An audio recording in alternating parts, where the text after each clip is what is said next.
So you want to be an optimist and say eventually we'll get there. Exactly. Let me take some direct examples of commodities. Ghana and La Côte d'Ivoire Ghana and La Côte d'Ivoire should be controlling the cocoa production in the world, and therefore should be controlling the price. Côte d'Ivoire is highest producer of cocoa. Ghana is second. Together, they should be doing about 85 to 90% of the global cocoa production. Ghana and South Africa should together be controlling about 60% of gold production in the world, but they don't control the price. Is it part of your plan that you should be able to get Ghana and Côte d'Ivoire to be the bosses in the determination of cocoa prices? Absolutely. And I think in the long run, that's a paradox of international, call it specialization, where the North has decided that we become producers of raw materials. They do value addition and sell us finished products. In fact, if you look at commodity, one by one, whether it is iron and steel, or whether it's coffee, or whether it is timber, the value chain is 1 to 7. In other words, in the producing country, you only get 15%. 85% is made in the countries that process that. But this picture cannot continue forever. That's why we need to diversify our markets. The fact that now we don't have to be selling in the limited markets that I talked about earlier, we can sell to others. The competing interests from those countries with huge appetite for raw materials, we should use this to leverage to say, we don't even want to sell you raw materials. Come and add value here. And I want to see a day that Ghana will be producing cocoa here, that Côte d'Ivoire can produce cocoa here and sell it as cocoa. You have seen it starting to happen in the case of coffee, and I was involved in that. One of the things we have started to say now is, look at coffee. Why should it be marketed as Maxwell? Why should it be marketed as another name? We should start marketing it like what is being brought under the WTO geographical indicators. It must be marketed as Ethiopia Mountain Blue Coffee, as Rwanda coffee in the global market.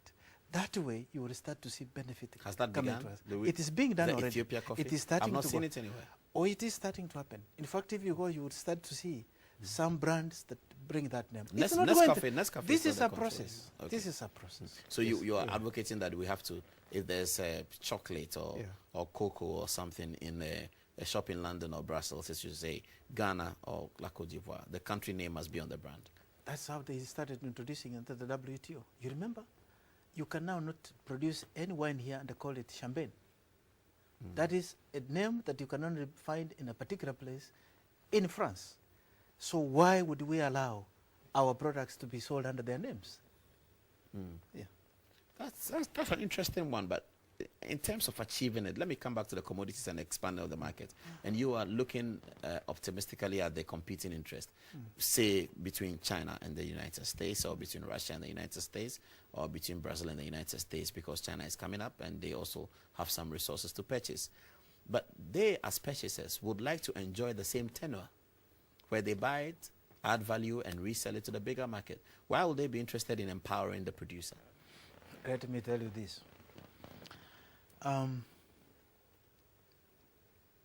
A few months ago, the European Union approached us to discuss the subject of raw materials, access to raw materials. What informed that? What motivated that? It's because everybody can see that other parts of the world are taking our raw materials. And so they want to be present and be guaranteed of constant supply of those materials.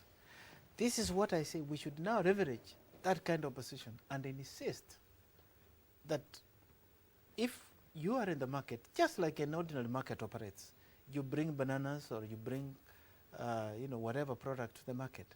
If you have 2 buyers, 3 buyers, the seller has an option. But if you have one seller, one buyer, you have no option. For a long time, and I said at the beginning, we had a limited number of buyers, but today we have more options, and that's how we should play our cards. When we come back from the break, we'll be talking about the African Growth and Opportunities Act, whether it's now an outmoded concept, whether the U.S. market still has money to buy in view of all the issues about recession that is occurring.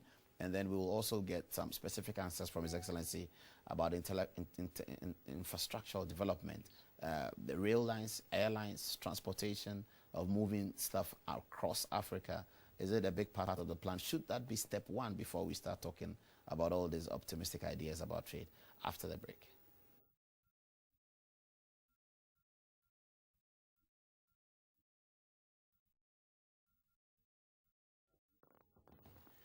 Thank you for joining us. Welcome back to the show. This is Good Evening Ghana, and we are talking the future of African trade tonight with His Excellency Mr. Erastus Moicha. He's the Deputy Chairperson of the African Union Commission. He's in Ghana right now, and he's joining the 7th Ordinary Session of African Union Ministers of Trade Conference. Mr. Moicha is very experienced and very knowledgeable in the areas of economics and intra-African trade. Your Excellency, thank you very much. Let's talk first about infrastructure development. If one wanted to travel from, say, Nigeria to Nairobi 10 years ago, sometimes you may have to go to London before you get to Nairobi. Today there's Kenya Airways. I'm sure it is doing some good work, but there's still a large expanse of space to be covered in intra-African trade, intra-African infrastructural connection, transportation. In terms of telephone, if you have to make a call, sometimes our calls up until now, some of it from one African country to the other, must be routed, or as they say, routed through Europe. Should that be step one of our discussion?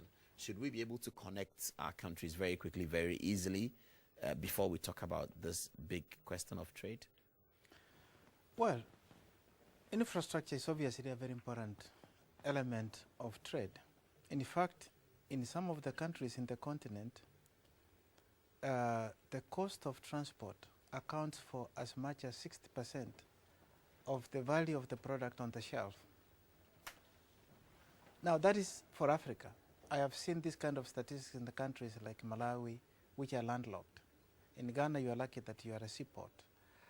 Now, it means if you look at the rest of the world, say in Asia, Europe, the cost of transport on the final product is an average of about 10%.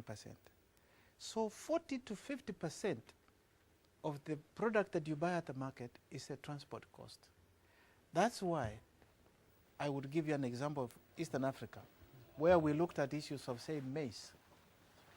It was cheaper to import maize from Brazil, and it arrives in a country cheaper than you would take maize, say, from Uganda to Zambia, because of your internal transport. The cost of transport from Mombasa to Kampala is more or less like the cost of transport from Amsterdam to Dar es Salaam. So it defeats the purpose of trade. So indeed, transport is very important. But things are changing. You mentioned about the airline. Some 6-7 years ago, when I was at that time in COMESA, talked about having free skies, that you could enable the airlines there to have frequency as regular as possible. Some of the airlines were up in arms because they thought they would be killed. But what has happened? They have become stronger. You can see those airlines from that part of the world, the Ethiopian Airlines, the Kenya Airways, the South African Airways, the Egyptian Airlines, which have got free skies within that. What has happened? Frequency has increased. I will tell you this. Before that started, just to give you an example, the flights, for instance, between Nairobi and Kampala were 3 times a week, and sometimes you would be lucky to get half full, the plane. Today you are talking about 40 flights, and they are full. 40 flights? Exactly a week, yes. Between Kampala and Nairobi. And you know what that happens? The more availability, of flights. What are people doing between Kampala and Search me. I have no idea. But it's easier for me because previously, if I went to Kampala, I had to start figuring out that if it is 3 flights a week, if you invite me for a one-day meeting, I will not come. But now I know I do my business I fly to Kampala to my business. I don't have to sleep. The amount of money I was going to spend at the hotel, which would be about $200, is a flight. I fly back the same day. So you can see the changing pattern. Now, we would like to see the same approach, say, in West Africa. We haven't reached this scheme of seamless skies. And of course, start talking about the value chain of transport from the ports, the railways, so that we can facilitate trade and movement of